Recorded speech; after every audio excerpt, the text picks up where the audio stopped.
I'm Roger Luckhurst. I'm a professor here at Birkbeck, and I'm going to talk to you today about my book Graveyards, A History of Living with the Dead, and I'm particularly going to talk about how we lay the dead to rest today. Having looked at a long history of burial in England, there really has been a major diversification of how we think about laying our loved ones to rest. So first, and surprisingly I think, is that over 80% of us are going to choose cremation. That's surprising because it's quite a current, recent trend.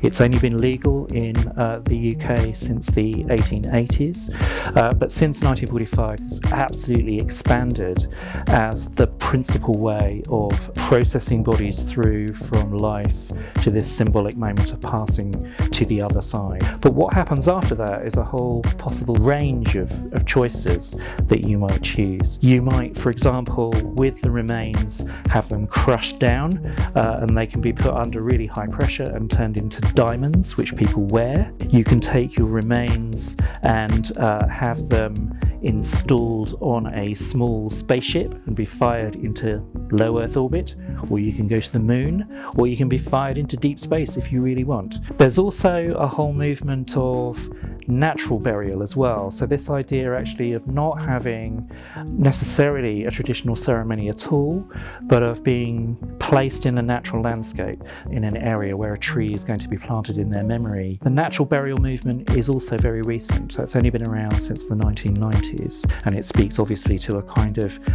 spirituality, but also an ecological consciousness as well. The other thing you might do is donate your body to science, which is another method that people have kind of used as a way of thinking about the uses of the dead. There's also, if you have enough money, a way of thinking about preserving the body, kind of arresting death almost, and freezing it at the point of death.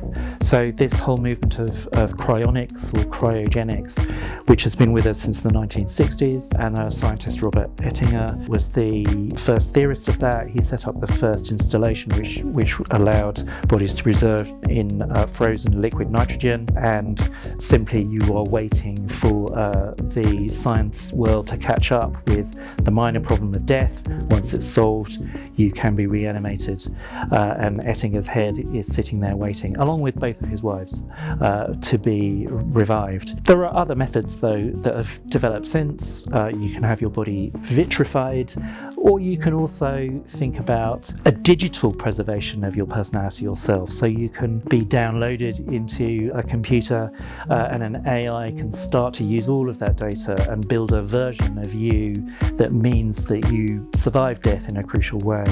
And this has become increasingly favoured in Silicon Valley. There are startups with names like Replica that reproduce the idea of the dead personality that can be revived. So these are all the options that you could think of as a way of maintaining the memory of your loved one these days.